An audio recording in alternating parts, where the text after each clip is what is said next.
The year is 1967. The Middle East is a powder keg and the fuse is burning desperately short. The State of Israel, established less than 2 decades earlier in 1948, existed in a state of perpetual tension with its Arab neighbors. The 1948 Arab-Israeli War and the 1956 Suez Crisis had left deep scars and unresolved grievances.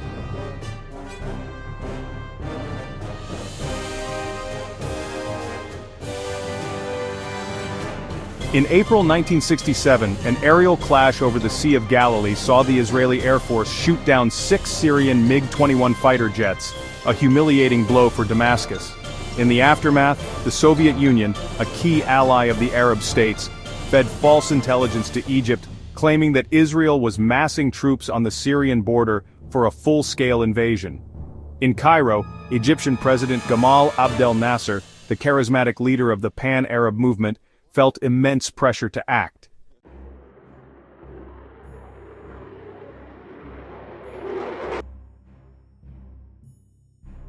At 7:45 in the morning on June 5, 1967, the Israeli Air Force launched one of the most audacious and devastatingly successful preemptive strikes in the history of modern warfare. Codenamed Operation Focus, or Moked in Hebrew, the plan was the culmination of years of meticulous intelligence gathering, planning, and training. Israeli intelligence had built a complete picture of the Egyptian Air Force, knowing the location of every airbase, the number and type of aircraft at each, and even the daily routines of their pilots.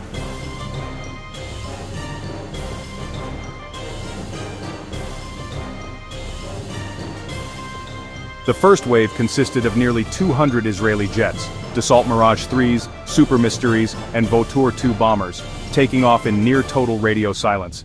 As the Israeli jets screamed over their targets, 11 Egyptian air bases in the first wave alone, they unleashed a torrent of specialized munitions. The scene on the ground was one of utter chaos and destruction. The Egyptian MiGs, Tupolevs, and Ilyushin bombers, neatly parked in rows on the tarmac, were systematically destroyed.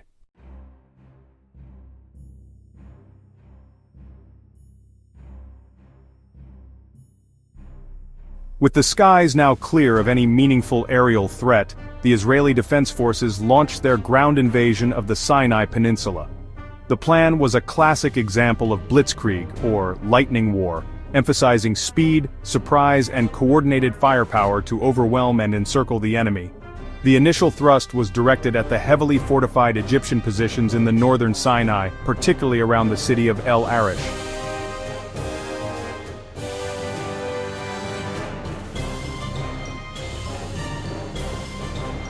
The Israeli Armored Corps, equipped primarily with British Centurion tanks and upgraded American M48 Pattons, spearheaded the assault.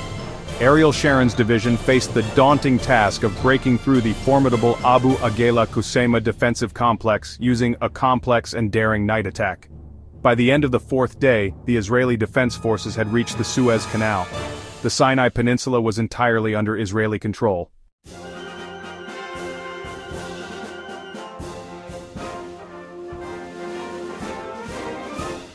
King Hussein of Jordan, bound by a mutual defense pact he had recently signed with Egypt, faced an agonizing decision. Trusting his ally, King Hussein ordered his military, the highly respected and well-trained Arab Legion, to open fire on Israeli positions in West Jerusalem. The fighting for Jerusalem was fierce and deeply personal. It was street-to-street, house-to-house combat.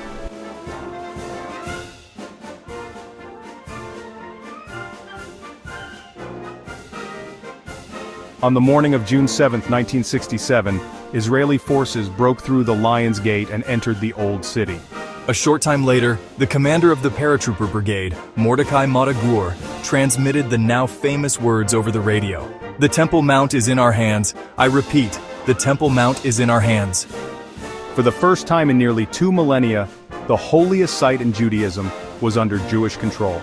Soldiers, many of whom were secular, wept openly at the Western Wall.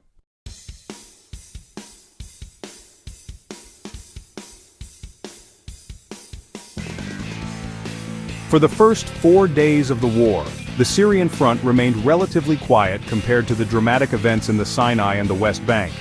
By June 8th, with the Egyptian and Jordanian fronts effectively closed, Israel's political and military leadership turned their attention north to the Golan Heights. On the morning of June 9th, the fifth day of the war, the IDF launched its assault. The assault on the Golan Heights was a brutal uphill battle.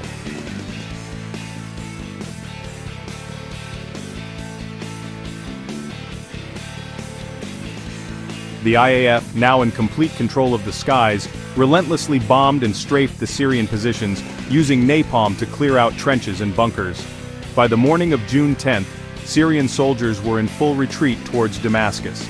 Israeli forces captured the strategic city of Quneitra. At 6:30 p.m. that evening, Syria accepted the UN ceasefire, and the fighting of the Six-Day War finally came to an end.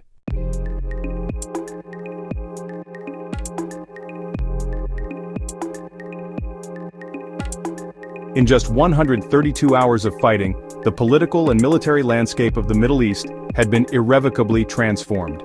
Israeli soldiers stood victorious on the banks of the Suez Canal, along the Jordan River, and atop the Golan Heights. The sense of euphoria and relief within Israel was palpable. They had emerged with one of the most decisive military victories of the 20th century.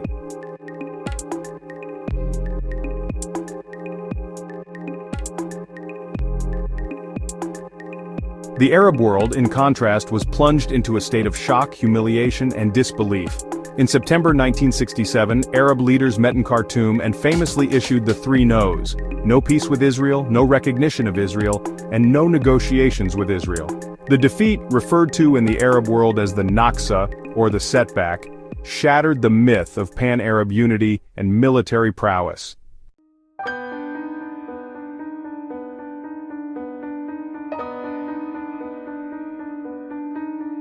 The most significant and enduring consequence of the Six-Day War was the beginning of Israel's military occupation of the West Bank and the Gaza Strip. Over the subsequent years and decades, the Israeli government began establishing civilian settlements in these territories, a policy international law regards as illegal. This occupation brought millions of Palestinians under Israeli rule, governing everything from movement to political activity.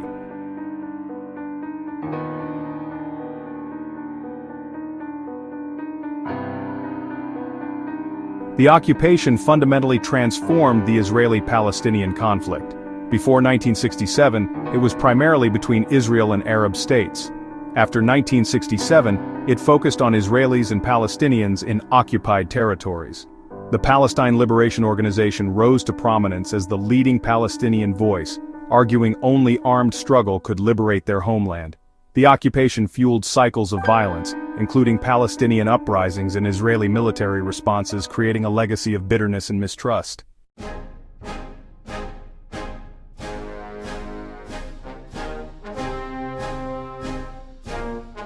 The Six-Day War sent shockwaves through the entire architecture of global politics, profoundly altering the dynamics of the Cold War.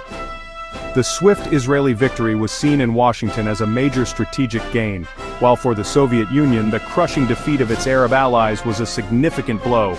This created a dangerous proxy conflict where regional flare-ups carried the terrifying risk of escalating into a direct nuclear confrontation between Washington and Moscow.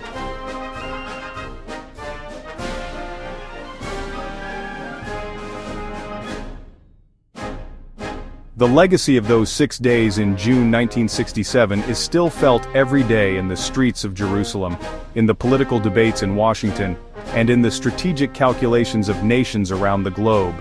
The war created the land for peace formula, but also created the physical and political obstacles that have made achieving that peace so difficult. It was a short war with a very long shadow.